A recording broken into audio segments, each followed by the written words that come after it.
video, I had covered a subject about career choices. In this one, I want to touch upon another rather interesting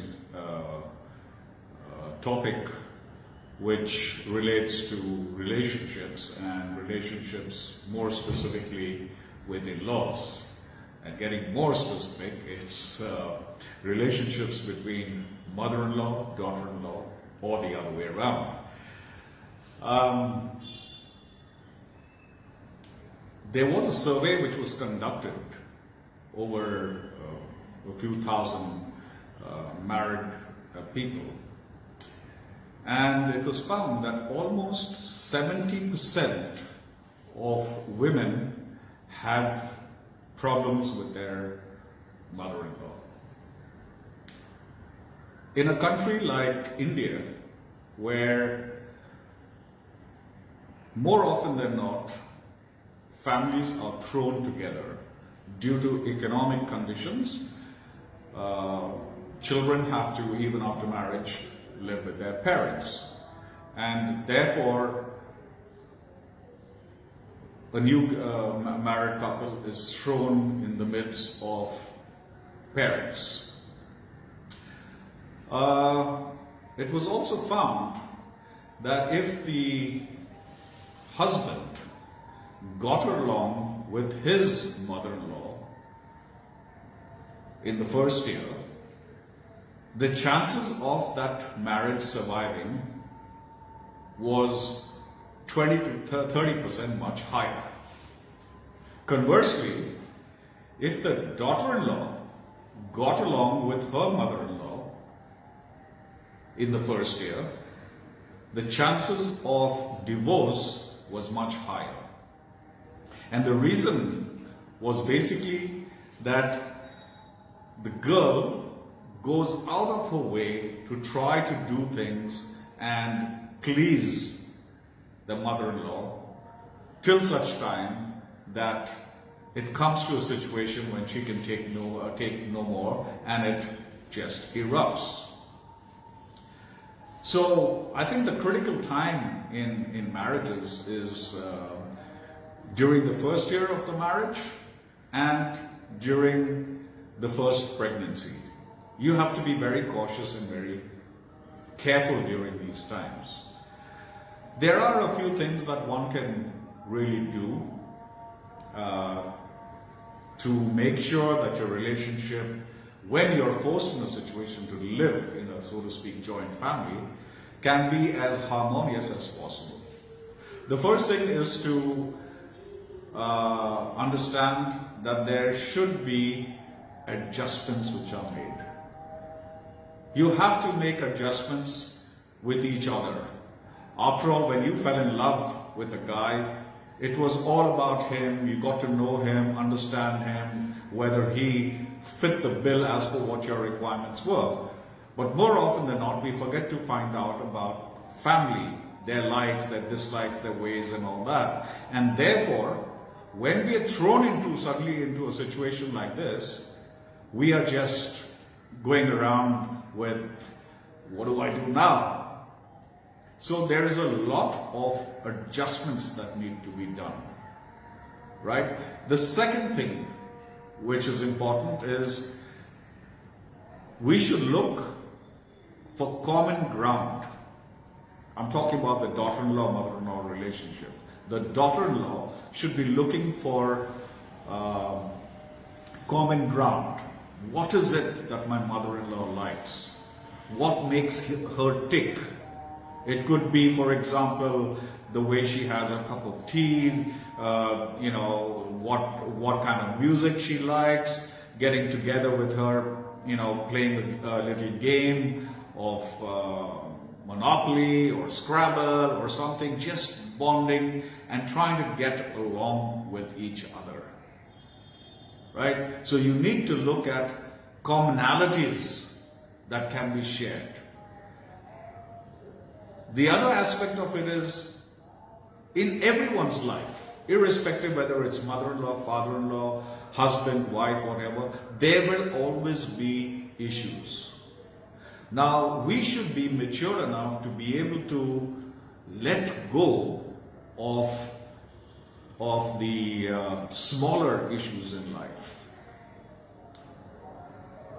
Let us just analyze every situation that comes into our lives that we encounter and say, okay, on a scale of 1 to 10, where does this lie in terms of my happiness? And if it is something that scores 5 and less, just let it pass. Ignore it. If it is 6 and above, then think about it and think of how this can be addressed, how it can be spoken about, maybe discuss it with your husband before, and then address this issue so as to have an amicable solution to it. Right? The next thing is to be able to honor your in-laws. Your husband, respected, honored, loved, cared for, and all that for his parents before he got married. You should do the same. Now, honoring your in-laws doesn't mean to say that you start doing everything that they want. Not at all, by no stretch of imagination. But give them the respect that they want. That is what mother-in-laws look for. To be alleviated, to feel important.